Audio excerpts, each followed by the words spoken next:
Hi guys, it's Jessica. Today I want to discuss Voyagers 2021 that's currently streaming on Netflix.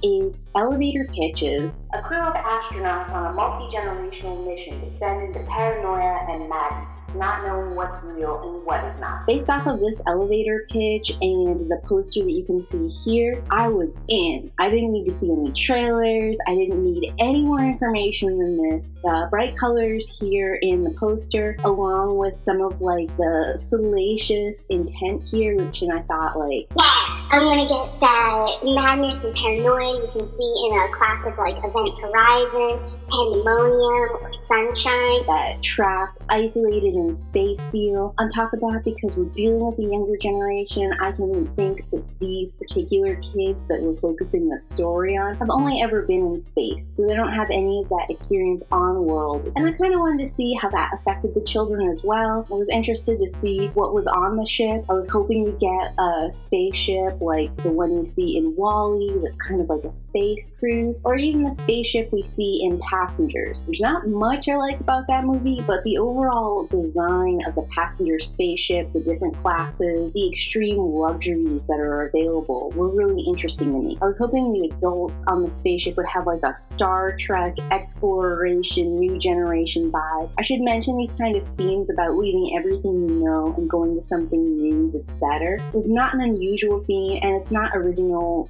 to the space genre. It's something you could explore from ancestors who traveled from the Mayflower over from England to America. Obviously, we're hoping when we get to the new planet that it will be unoccupied. We won't have that extra layer of indigenous issues to explore. We can just explore the themes of looking at the unknown and making a new life from ourselves, starting over from scratch, leaving everything you know, knowing that you'll never see it again. Some of these people are never going to see a planet again. It's interesting to who would have that motivation, what would keep them going. I imagine large sea voyages would be similar to this in a lot of ways. And there are definitely people in our world today who spend a year, 6 months traveling in contained areas. I'm really interested in getting to know that kind of personality. I probably don't need to tell you that almost immediately all those hopes were dashed. We start this movie off on planet Earth. Why the heck are we on Earth? I thought this was a multi-generational space travel. I figured if we started not in the voyage directly or midway through this voyage, we would at least start on a space station.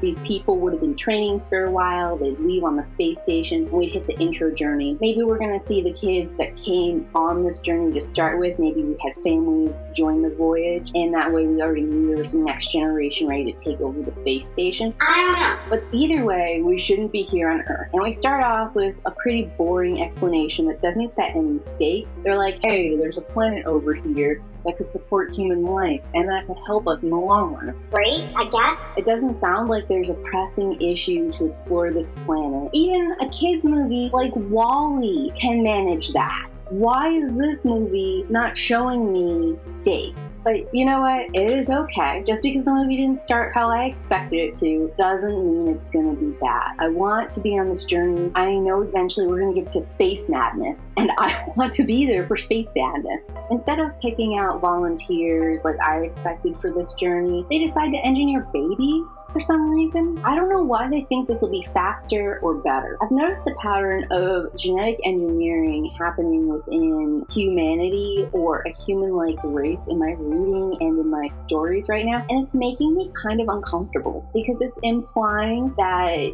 we know what genes are desirable and what genes are not desirable. They're using intelligent people's eggs and sperm to create babies. But we don't really understand intelligence in a way that it makes sense for them to do that. I don't know that a biochemist and a rocket scientist and a physicist's DNA, that kind of intelligence is what we need for this journey. It seems to me like we need a bunch of people who are good at engineering, and we need people who are good farmers, and we need people who have good endurance and who will work the land. Or at least our end goal, when we get to the planet, we're going to need that that kind of genetics. In the current climate, if they're going to spend their whole lives in a space station, you need people who are okay being in small spaces. You're going to need people with calm, even temperaments. It seems to me, even if they wanted to select, they are not selecting appropriately. And on top of that, they haven't really thought out all the implications, because they're not genetically creating this batch and then going to genetically create the batch that ends up on the planet. These genetics are going to have to do it for this generation, the next generation in space, and the third generation is going to make it to the planet. So there's not really the diversity of skills or talents or thought of different intelligences required to do this kind of mission. And I'm pretty disappointed that like a science fiction, go ahead, make a better baby sort of story is getting dropped in here without any thought. I kind of think based on where the movie is going, the reason we have this genetic babies is only there to imply that these are the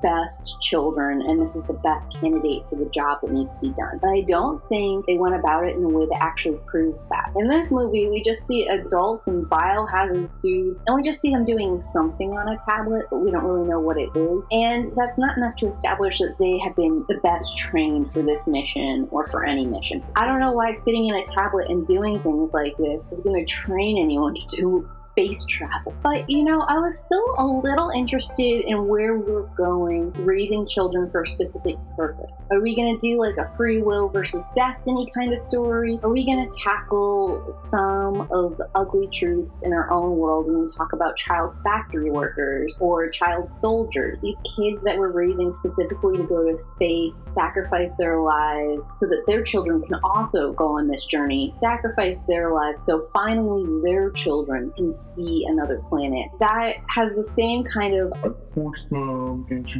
one spot, they have no choices, and manipulated them and groomed them specifically for this event. It's cleaned up because we don't see anyone abusing the children physically or starving them. It's not that different, even though it's clean, because an adult can manipulate a child or raise them in a certain way or demand certain things of them. It leaves them no choice but the one path. I think what's happening in the way they're raising these children and forcing them to this mission would definitely qualify as some form of child abuse. And it would be interesting if we started to discuss those themes and unpack that on this travel. In fact, it could be a major factor what leads them later to the paranoia and madness that was promised to me in this space journey. I've got to ask, what's the deal with Richard? Like, what is his point in this movie? He seems very friendly with the children, and then he's so attached to them that he decides to go with them into space. If this was an option, why do we waste all this time, money, and resources on engineering and raising children? What's the point of him? Is he like a nurturing father figure? He says he's emotionally invested in them, but there's not like a lot of one-on-one bonding time, or recreational time, or even a lot of time where he's teaching the kids and we're getting a back and forth communication, acknowledgement, body language, or signals that would imply that Richard is important in any way to these children. So I don't get a nurturing role from him, and I don't really get like a good leadership role. Is he supposed to be a stand-in for us with all of our experience of the world and how humans interact on a day-to-day? He's dropped in the same situation, responding and reacting and interacting with these people who don't have that larger frame of reference, because he doesn't do a good job at that. He seems very focused on just this mission and these children. And we never see him and the children responding side by side to something to see that Richard or we would respond one way and these children are responding a very different way. That would have been a great way to show there's something slightly off about the kids, that paranoia mixing in where like the children are a little unpredictable. Spoilers from here on out. I gave you a little bit of the setup and some of the questions I was asking, waiting for the real meat of this movie to happen. But I don't think I can go any further in a movie that does eventually talk about paranoia and madness without some spoilers. Richard dies way too early into this movie for him to matter. Like, this movie could have happened without Richard. Some rando kid could have died and the whole series of events that happened could have kicked off. Or they could have kicked off without a death in space like this at all. The kids could have found out about the blue. Some of them could have decided to stop taking it. Others could have not decided to stop taking it. We could have had the same strife start happening between the two children with no Richard here. And of course, then we get to the final kick in the teeth. This movie is not about space madness or paranoia. This movie is Lord of the Flies in space. It's really weird to do Lord of the Flies with kids that are 18 to 20. It's even more strange to me because they were drugging the children with this thing called blue. It kind of kept them in like this almost robotic, duty, logic,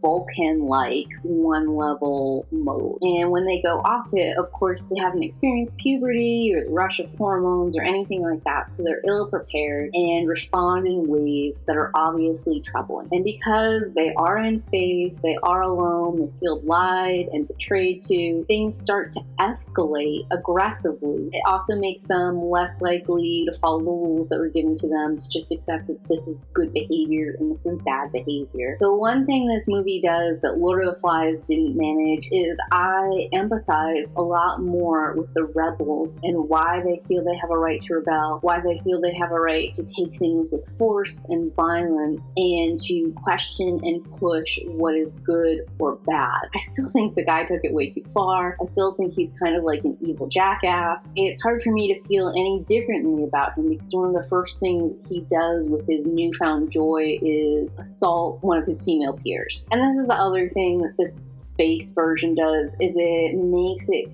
co-ed, which you think would be an interesting twist because we'd never even touch any kinds of female psyche sort of things in the original Lord of the Flies. I know it's debatable whether or not there's a male psyche and a female psyche. Don't want to get into that right now. Sociologically, men and women hold different places, and because of that, generally speaking, the two of them interact in different ways. It would have been interesting to have a Lord of the Flies with men and women involved because they've both been taught to react different ways and interact with their peers and the world around them in different ways. But the only purpose for women in this storyline is to be assaulted and to be fought over by the men. So I found that to be pretty upsetting, actually. There's no further communication. These women don't take on different roles. They don't find their own tribe. There aren't some of them that fall into like a hedonistic pleasure the same way the men do. There's not some of them that like the kill or the hunt. None of them try to take control or try to take a position of power. They are really just props to continue the boys fighting. And I don't think that's very accurate, especially in a group of kids like this where there are women who were put in positions of power and put as leads and were looked to as knowledgeable people in certain categories. Like one of the women is obviously in charge of growing the food, or another one of the women is the head in the medical office. And yeah, both the growing things and the healing people thing are traditional women tropes. You would think like you need a healer. These kids are hurting themselves at a significantly higher rate. They're fighting a monster. Having the doctor on your side would be important. Neither the